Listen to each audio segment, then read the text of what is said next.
You are listening to That Hoarder Overcome Compulsive Hoarding, combating stigma since 2021. I wanted there to be a podcast about hoarding disorder from somebody who hoarded rather than a professional. That didn't exist, so I created it. And that's this podcast that you're listening to now. Subscribe to the podcast and find my social media links, episode transcripts, and every link that I mention at overcomecompulsivehoarding.co.uk. Finally, I am not a doctor. I'm just a hoarder doing her best. So do seek professional support if and when you need it. Hey, how are you? Enjoy this replay of a previous episode this week, and I will be back with you with new stuff soon. I am starting today with a bit of housekeeping, which I know that makes me laugh every time, but it still makes me laugh. Housekeeping on 2 points. One is accountability, which I will get to in a minute. The first one is some of you know that if you want to support the podcast, you can become a dehoarding darling.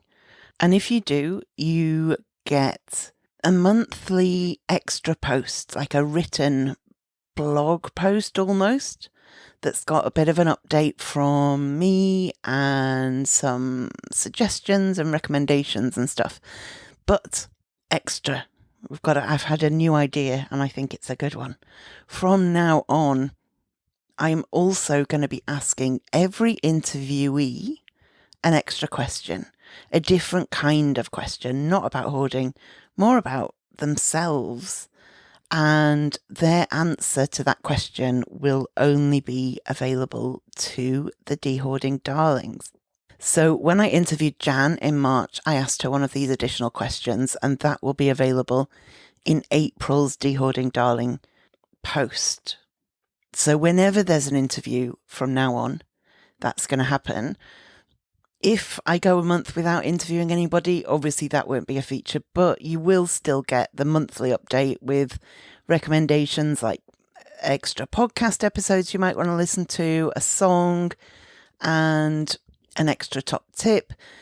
And you also get access to a Spotify playlist I made that might just help you out with your dehoarding. It's quite upbeat and boppy. So that is the dehoarding darling news. Now, accountability news. I've wondered for ages whether there's a way to set up some kind of accountability something for listeners and myself. And I haven't been able to work out how. I think we could all see the benefits, like if we could check in with somebody and both agree that we were doing a particular task, and then check in at the end or chat during it or something like that. That would be great. But I couldn't work out how that would work. All I could think of was like an app where we could log in and match with somebody. But obviously, well, not obviously, but I have no idea how to make an app. I wouldn't know where to start. But I've had an idea of how it might work, and I need to get your feedback on whether you think it's a good idea and whether it's something you'd be interested in. Would you be interested in something like a monthly Zoom call where any of us could join, cameras off if you want, my camera would be off, and we could check in at the beginning and say what we're going to do for, say, 60 minutes or 90 minutes, and do it knowing that other people are doing their task at the same time, and then check in at the end and say how we got on. Would that be something you think would be useful? Do you think it's something that you would be interested in doing? Let me know. You can contact me on any of my social medias or at info@overcomecompulsivehoarding.co.uk. And if you are interested, make sure you're signed up to the email list as well to make sure you hear about it. But yeah, I finally, after 3 years of this podcast, worked out a potential way to do this thing that I've thought would be useful since quite early on. So, just a thought. So sometimes you want to get something done, but you just need somebody to tell you where to start, right? You need a nudge. Because if we have too much choice in front of us, it can become overwhelming and we just think, I want to do some dehoarding, but there's so much of it that we can't pick a place to start. And so we get overwhelmed and don't start. And I've done a whole episode on where to start, and that's episode 71. So I do recommend going back to that and having a listen if you're regularly having that particular dilemma. But if you are in a position where you just want a nudge, I have 31 nudges for you today. Now, I'm not saying you have to do all 31. Some of these might be areas where you don't especially have a hoard. Others might be too much or too sensitive or anything. But the idea is that if any of them stand out to you as something you feel like you could tackle or something that you feel you want to tackle, go straight there. Do not pass go. Do not collect £200. Everybody is different, and some of these ideas would be easy for me and impossible for you. Others would be easy for you and impossible for me. But it's about giving you a load of ideas and letting you run with them. So let's start. 31 things you can dehoard today. Number 1, old magazines and newspapers. I'm not saying all of them, although if you want to get rid of all of them, all the better. But clearing them out can free up a lot of space. Once, especially if you've been a bit of a collector of them, they can really take up a lot of space and get quite dusty. And I know part of your thinking is, yeah, but I haven't read them all yet, or there was an article I want to re-find. But if you've got hundreds or thousands of them, realistically, even if you wanted to re-find that thing, would it be that easy? Would it even be possible? I think a lot of magazines and newspapers feel very important in the moment because they're so topical, or because we bought them because they're about a hobby we're interested in. And on the day, we think, well, I can't get rid of this. We've got a new prime minister. Or I can't get rid of this because I'm really into making jewellery at the moment. But actually, when we revisit them 6 months or 6 years later, we haven't made jewellery for ages and we're more into knitting now. Or that prime minister was several prime ministers ago and wasn't actually that significant, and we're not that interested in all the talk of their election. And so even if you have a sense inside you that there are vital things in there, maybe have a look through them and see whether they still feel that vital. Number 2, empty boxes. This is one of my go-tos. If dehoarding is all a bit much, something I find actually quite kind of therapeutic is tearing up cardboard boxes. It was kind of one of the places I started when I started dehoarding in earnest. I know you think you need to keep them all. I know you think you're going to sell everything on eBay and then you'll need your boxes to send stuff out in and all of that. But you won't need all of them. They won't all be the right size. A lot of them are torn and wouldn't be usable anyway. Have a go at breaking down and recycling your boxes. Number 3, instruction manuals. I have instruction manuals for pieces of equipment that I have not owned for years. I also have instruction manuals for pieces of equipment I still own, but I never consult the manual. If there's something I know I do regularly consult the manual for, then that's all good. But I do think there's an argument for going through, if you've got that drawer with all the instruction manuals in, going through and first of all getting rid of the ones for things you don't own or things that broke. And then also looking through the ones you do for stuff you do own and thinking, first of all, do I need this instruction manual? Have I ever referenced it? Secondly, is this instruction manual available online? A lot are these days. There are people who seem to have scanned and turned into PDFs every manual for everything.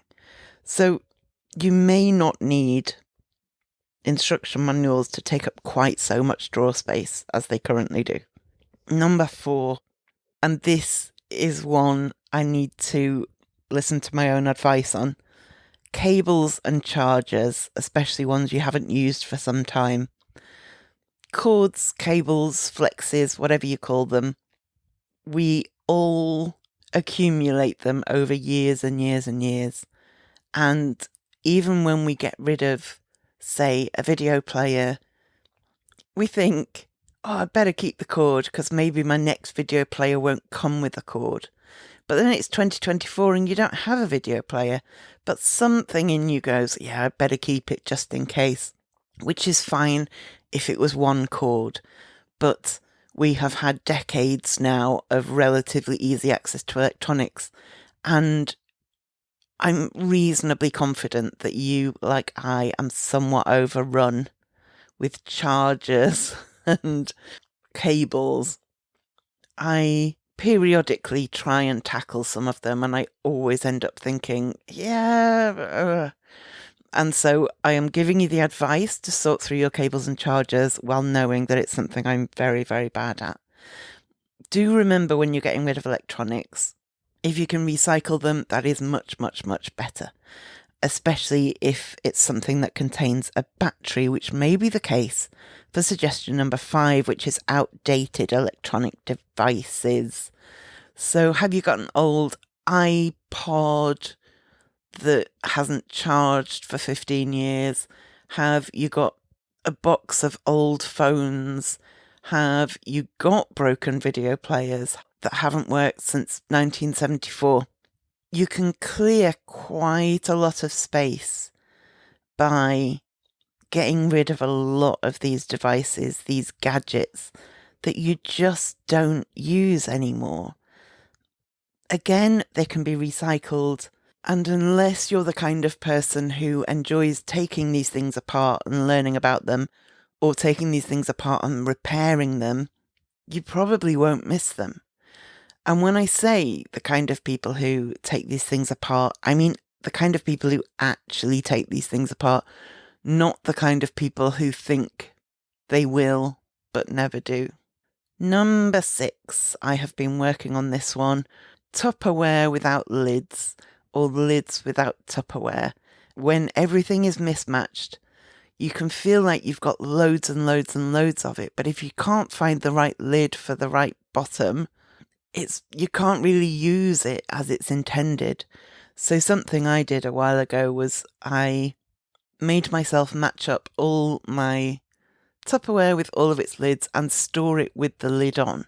Now that takes up more space, but it means that when you need something with a lid, you can find something with a lid.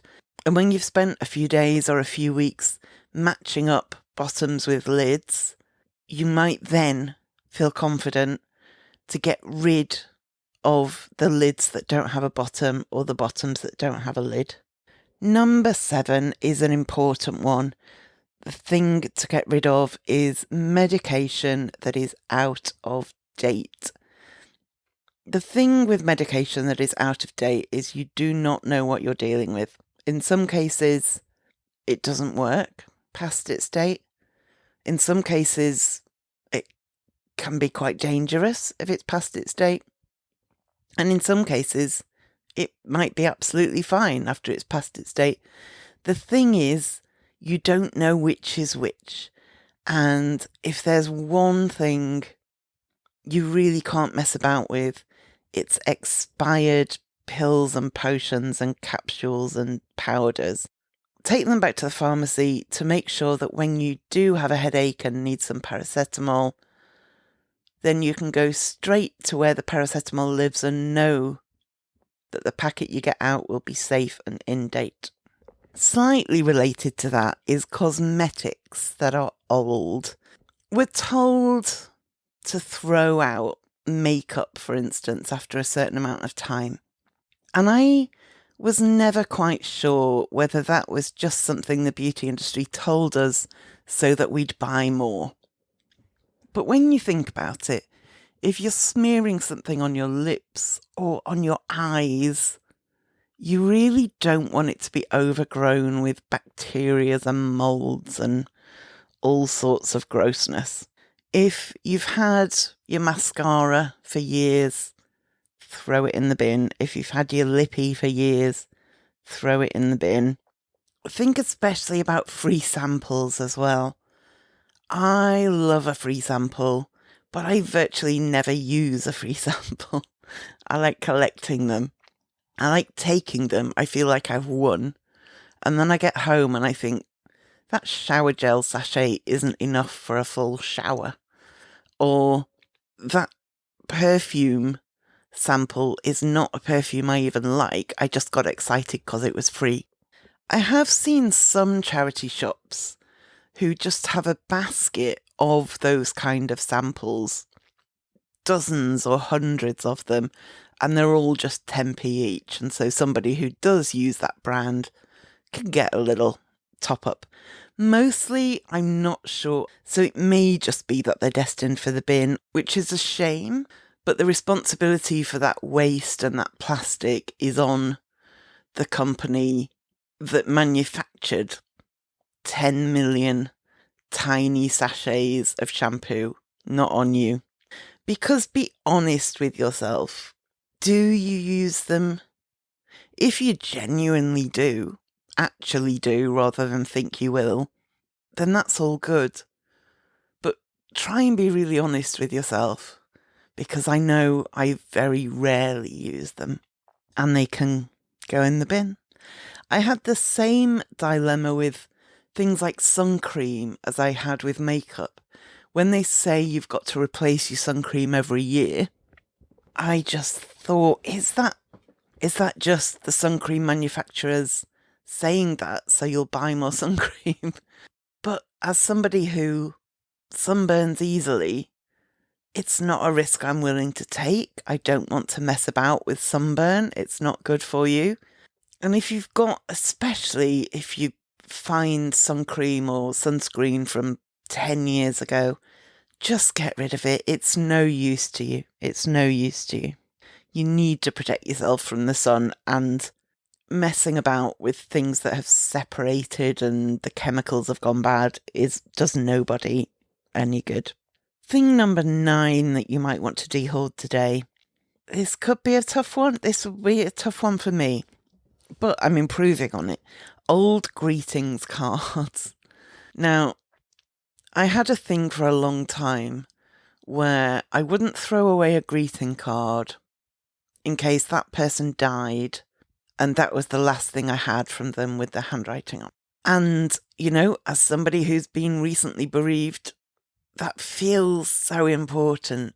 And if I find a birthday card from either of my friends who died recently, I will be thrilled. However, when you have hundreds of birthday cards over years of people who are very clearly still alive, or the birthday cards, they're not especially pretty, they're not especially meaningful to you, it just says inside, "Dear Jill, happy birthday, love Jane." Do you really need to keep that for the rest of your life? Does Jane expect Jill to keep that for 40 years when she can't even remember writing it or sending it? I'm not saying you have to throw away every greeting card, but what I am saying is think about whether you really have to keep every greeting card, or whether it would be more meaningful to you to have a small handful of them that are genuinely important to you, and then you can pass the others on. You can pass them on to a craft group who might make new cards out of the old cards. You can put them in the recycling. You can take a photo if there's one you're unsure about, but have a think about old greeting cards. Number 10 is one of the rare ones that I find relatively easy, and that is out-of-date food. If anything is in your fridge, your kitchen cupboards, your freezer, and it's past its date, I am a firm advocate for throwing it out. Even if it looks fine, even if it's in a tin, any of that. You deserve food that is in date. You deserve fresh food. You deserve food that won't make you ill. You deserve spices that still have a flavour, rather than that spice jar from 1987 that says cinnamon on it, but it hasn't smelt or tasted of cinnamon for at least 30 years. And when I say this is easy for me, it's not maybe as easy as I make it sound. What it is, I know I won't eat out-of-date food, and that helps me to get rid of it. But it's not easy in the sense that throwing away food does make me feel bad. It makes me feel very wasteful, and that's not pleasant. And so when I say throwing it away is easy for me, it's not a great experience. However, it's important to me that I eat food that's in date. And when it does make me feel bad and guilty and wasteful, what I try to do with that, rather than use it as an excuse to keep that thing, is instead use it as a reminder of why I'm trying to dehoard, so that in another 6 months, I'm not doing the same to food I'm buying now, and instead I'm on top of my cupboards, I'm on top of my fridge, I know what I've got and I use it in time. Number 11, books you will not read. You might have already read them and you know you won't reread them. Or you might have bought them or been given them and they're just not your kind of thing. You have no obligation to hold on to a book just because it's a book. We have this kind of magical feeling about books often. I love books. I love reading. But I've had to get past this idea that a book is a magical, sacred object, that once it's yours, you must protect it and care for it forever. That's not the case. Charity shops love books. I've bought many a book in a charity shop. That's how I know this. Libraries sometimes take donations. Sometimes places like children's hospitals, if you've got a lot of children's books, or refugee centres where they're teaching people English. Anything, places like that are crying out for good quality, interesting things that people can read. And rather than gather dust on your shelf for the rest of its natural life, if you feel like a book is a sacred object, think of giving it away as a way of giving it a new lease of life and letting it be enjoyed and appreciated in the way it would want to be. Number 12, pens that don't work. It was a few months ago now, because I had been doing Like with Like and I had got all my pens together. One night I just got a notepad and I got every pen out of the pen holder and I tested every single pen I owned. I threw away all the ones that didn't work, or any that kind of worked but were a bit temperamental, because it's so annoying when you need a pen and you pick one up and it doesn't work. And because I had done Like with Like, and so I could see right in front of me that I had a lot of pens and I wasn't going to be short of pens, it was relatively easy to get rid of the ones that had gone dry because I could see that I had plenty left. So grab a notebook, grab as many pens as you can find and try them all out. And the ones that don't draw a consistent line or don't work at all, just put them in the bin. And related, number 13. Oh, felt like a bingo caller then. Number 13, notebooks. You might have empty, unused notebooks. Ask yourself, why have you not used them? Have they got a kind of binding that's a bit tight and you can't comfortably write in them? Do they not have lines and you prefer to write on lines? Do you just not really like the design much? Release those notebooks out into the world. Get rid of them. If you haven't written in them yet, it's because they're not the right notebook for you. Let somebody else write in them. Thing number 14 to get rid of. This is a controversial one. Single socks that don't have a pair. We have all got them.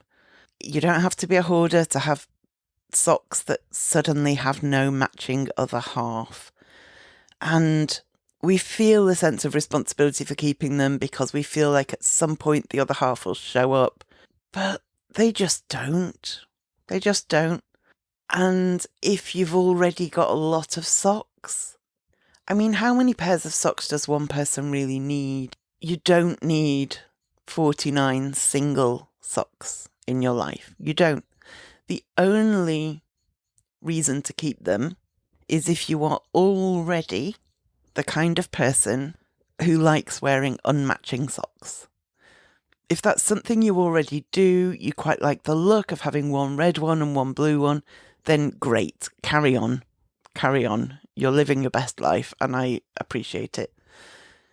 If you are not that kind of person, keeping that one grey sock will not benefit your life, whereas getting rid of it just might benefit your life. Number 15, calendars from previous years. My problem with old calendars is often that I buy a calendar because I like the artwork, and then at the end of the year, I don't want to throw it away because I like the artwork. But then I get a new calendar, and I obviously can't use the old calendar because the days and dates are matched up wrong. And I always think maybe I'll cut the art out and put it on the walls, and I never do. Take this as permission that whatever reason you've been keeping your calendars from 2004, you can let them go. You can get rid of them. It's time. If you've been wondering how you can support the podcast, there are loads of options that can really help.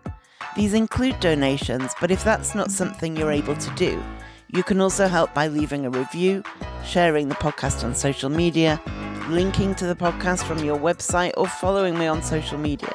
There are loads of possibilities. Find out more at overcomecompulsivehoarding.co.uk/support. Number 16 is dead batteries. If it is a battery that can't be recharged, then definitely let it go. They can leak, they can damage your stuff. If it's a battery that can be recharged, but every time you do, it doesn't last long or it's just past its best, let it go. If it's a battery that can be recharged, but realistically you know you never get round to charging batteries, or you don't know where your charger is, or any of those things, let it go. You don't want it damaging your stuff. Take it to electrical recycling point. Some places, I know some supermarkets have collection boxes just for old batteries to be recycled. Do that. You don't need that in your home. Number 17, those promotional bits and bobs that you pick up when you're at a conference or when you're at like a local village fete or something. I, a bit like free samples of makeup, cannot resist picking up every keyring, pen, tote bag, what else, lanyards, kind of things I never use. I do use pens. I don't use lanyards. We just don't use or need any of them. And the more of them we take from stalls at the fair, the more the people who create them think, oh, we'd better get more of that plastic crap made for the next one because people seem to really like it. But what do you ever do with it? What do you ever do with it? I have somewhere a whistle that I picked up at some Pride event or something. I don't know what I thought I was going to do with a whistle, but I kept it because then I was like, well, I don't have any other whistles. I better keep this one in case I need a whistle. I've never needed a whistle. I'm not a hockey teacher. I don't need a whistle. So you just probably don't need your keyring to contain ads for a local law firm, for a local charity, for a local everything. You don't need that. Get rid of the promotional bits and bobs. Number 18, decorative stuff. Ornaments, tchotchkes, knickknacks, kind of candles, candlesticks, photo frames, vases, wall hangings, anything like that you don't absolutely adore. It might be that you have these ornaments that you've never put on a shelf, in which case you can safely get rid of them. Or it might be that you've had these things on the shelves for so long that you don't even see or appreciate them anymore, in which case you can get rid of those as well. And by getting rid of the volume in that way, then the couple that you decide to keep, you can actually enjoy, rather than them being lost in a visual sea of other bits of decor. Number 19 thing to dehoard is all of those promotional emails that you get in your inbox. Now, that might not sound like it will clear much space, but actually, that's thinking kind of medium to long term. Because every promotional email you get might tempt you to click, and that might tempt you to buy something. And then tomorrow or next week, you'll get a delivery and you'll have more stuff in your house that you will ultimately need to dehoard. And one way to really help with that compulsive acquiring is to reduce the temptation in the first place.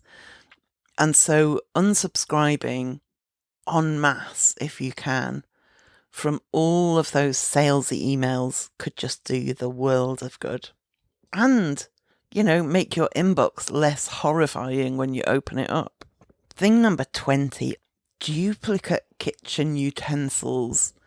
I sorted out my utensil drawer a while ago, and the number of corkscrews I had was ridiculous. For somebody who doesn't really drink wine, I could justify keeping one. I didn't need 4. I only need 1 potato masher. I'm not going to have 1 in each hand. I only need 1. I need a couple of wooden spoons. Let's be realistic, use those a lot. But just go through your utensils and think, do I ever use this? And if I do, how many of them realistically do I need? I think the difficulty comes when, say, you need a spatula and you can only get a spatula in a mixed set of 5 other utensils, and so you buy the whole set and you end up with doubles and triples and quadruples of things. Have a look through your kitchen utensils, and if nothing else, it will make opening your cutlery drawer a lot easier. Number 21, and this is a very big category, so I'm going to break it down a little bit, but clothing. The first kind of way to break that down is clothes that you don't wear. The second is clothes that don't fit. And the third is clothes you don't like. And the fourth is clothes that are just torn or worn or stained. Go through your clothes, and if they fit any of those 4 categories, ask yourself some serious questions about whether you realistically are ever going to wear it again. The stuff that is torn or damaged, do your research before donating. Some charity shops can sell that for just by weight for textile recycling.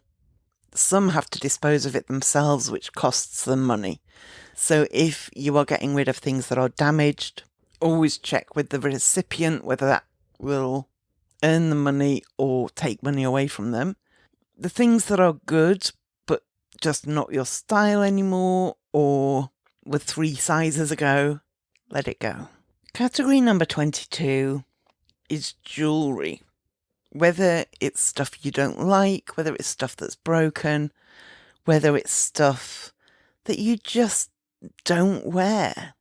I know I don't wear necklaces.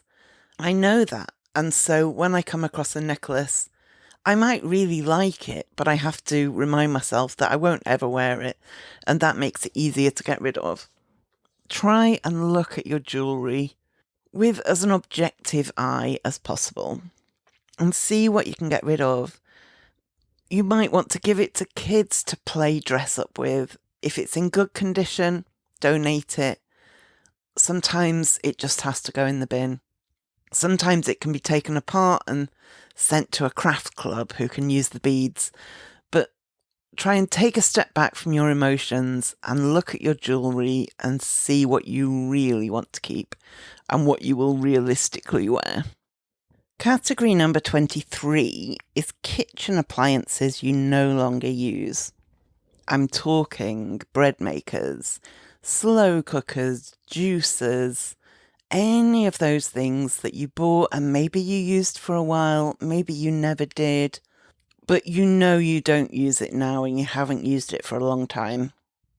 It may be something that you would like to use, but the electric's a bit dodgy, in which case definitely get rid of it. Your safety is far more important than the potential to make an omelette in an omelette maker. And these gadgets, I know from having got rid of my bread maker and my juicer, which I did use for a while, but haven't for years, they take up a lot of space. And you kind of forget that once they've got a place in your kitchen, they just live there. And it's only when you get rid of them that you realise how much space they were taking up. So have a good look around your kitchen and ask yourself honestly, have I made a toasted sandwich in my toasted sandwich maker since 2015? Do I ever use the microwave? You might not use your microwave, I don't know. Look at your kitchen appliances and get rid of the ones you just don't use. Number 24, old receipts and old bills.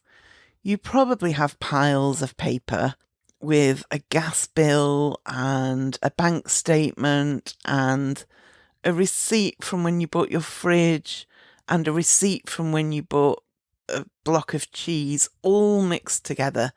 And you don't know when they're from, you don't know if they're important. You certainly don't know how you'd find anything if you needed it. Get your shredder out and have a really good shredding session, getting rid of everything that you can. Be aware of tax laws if that's relevant. Be aware of having a recent gas bill in case you need to prove your identity somewhere. But you certainly don't need all of those papers and all of those receipts all mixed up together so that if you did need something, you wouldn't be able to find it. Number 25, again, very much speaking to myself on this one, excess mugs and also glasses. I have so many mugs and I do drink a lot of tea, but not as much as you'd think if you saw my mug cupboard. A good place to start is the ones you don't love. And if you're not sure which they are, have a look at the ones that are stuffed right to the back of the cupboard. Because probably the ones at the front of the cupboard are the ones you'd pick every time. And the ones at the back of the cupboard, they might be a bit small, or they might be a funny shape, or perhaps the handle isn't comfortable. There's some reason you're not using those. That can be a good place to start with the ones to donate to a charity shop. Also, if any have chips or cracks, those chips can be ideal breeding grounds for bacteria. The cracks, rather. I don't know about the chips, but they don't look great. If you have unchipped mugs, then get rid of your chipped mugs. Number 26, old towels and bedding and bed sheets that are just worn out, or they're torn, or they're stained, and they're just not that nice to use. They can take up a lot of space. And if you can get rid of them, that frees up space so that you can properly store the towels and bedding that you do like and appreciate. And everything's not jammed in. When you pull one thing out, everything falls out. Old threadbare towels are not fun to dry yourself with. If you want to chop them up and use them to clean, fine, within reason. Don't chop up 28 towels. You're not going to do that much cleaning.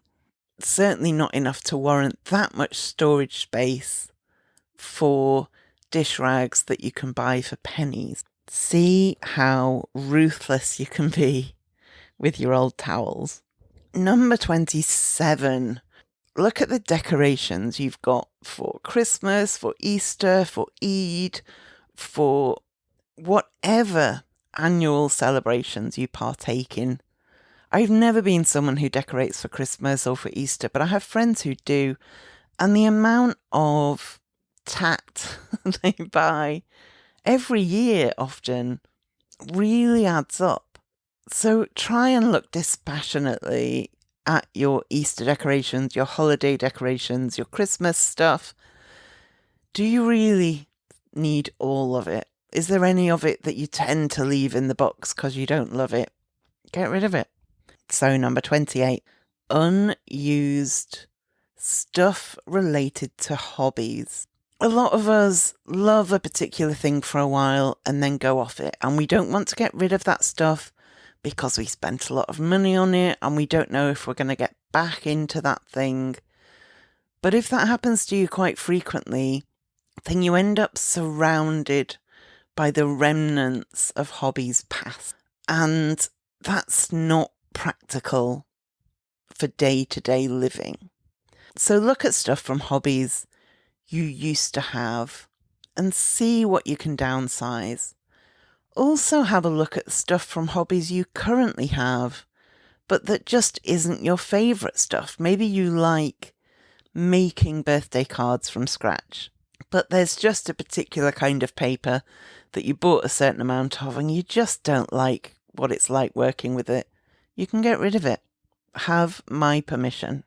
And once you've got that bit of space freed up from the hobby stuff you're not using, you can use that space to actually do the hobbies you want to be doing. That's got to be a motivation. Number 29, coupons that have expired. And also include in this promotional flyers. If you get a thing through the door saying that Aldi has these things on offer this week, but it's actually this week in 2019. If you've got coupons for your favourite kind of bread, but it's expired, any of that, especially because a lot of people are quite good at keeping coupon things all in one place, whether they use them or not. And so you might have a ready stack there that you can just spend 20 minutes going through, checking the dates. If something is in date, check whether you're really going to buy it. If it's out of date, it is no use to you at all. Chuck that in the recycling. Number 30, shoes that you don't wear, especially if they are old and worn out. Maybe you don't like the style anymore. Maybe your foot size or shape has changed and they're not comfy anymore. Maybe the soles have worn away. Maybe they've got holes in them. Maybe you can only find one of a pair. That is space you could get back quite easily and have space for the shoes that you do wear so that you can actually find them when it's time to leave the house. Or is that just me who can never find shoes? And finally, number 31, old shopping bags. If it is like old carrier bags that you can't really buy here in the UK anymore, not easily anyway, you can use them for your rubbish. But if you've got hundreds and hundreds of them, think about just throwing them away.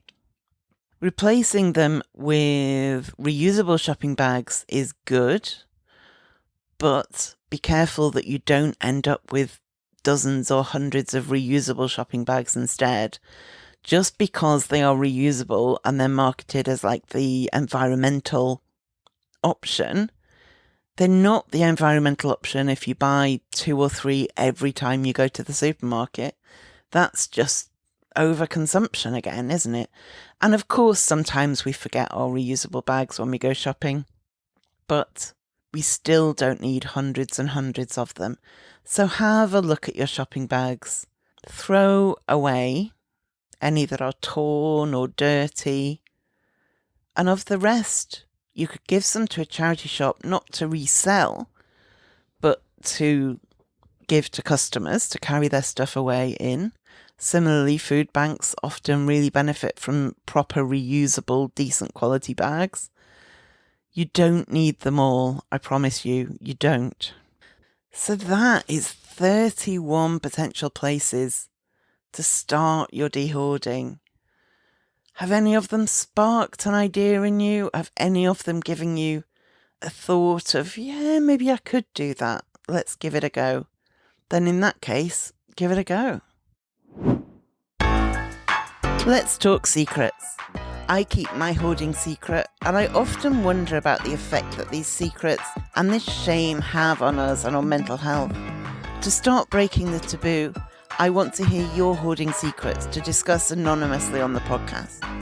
I've created a form to submit your secrets anonymously. I won't know who sends what.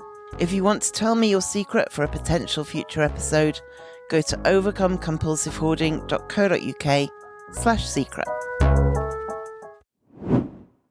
So shout out this week to the BBC Moneybox podcast. In this episode, they had a guest called Dr. Pragya Agarwal, and they were talking about saving money for the future. But I think this idea for visual goal setting could work for a whole lot of things. Have a listen. I think creating a time stamp and making our goals quantifiable rather than saying, okay, I'll just save for the future, or I want to invest for my future, having some kind of visual representation of these goals and making them something exciting, like if I want to save for a house, or I want to save for a good holiday, not just good holiday, but if I want to save for a safari holiday, then I make a visual representation. And that's stick a picture up in the kitchen. Absolutely. Yeah, absolutely. Brilliant. Okay. Thank you for listening, and I will speak to you next time. Thank you for listening to the Overcome Compulsive Hoarding with That Hoarder podcast.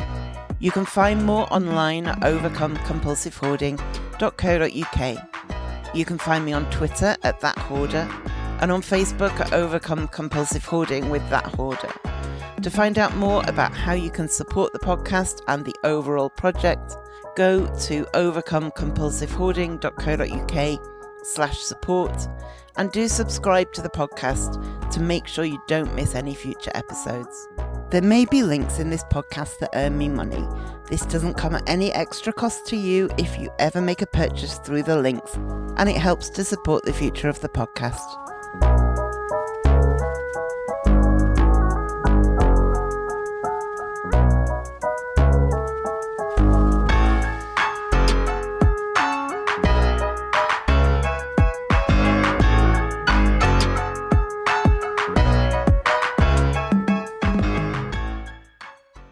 Number 15, Number 15, calendars and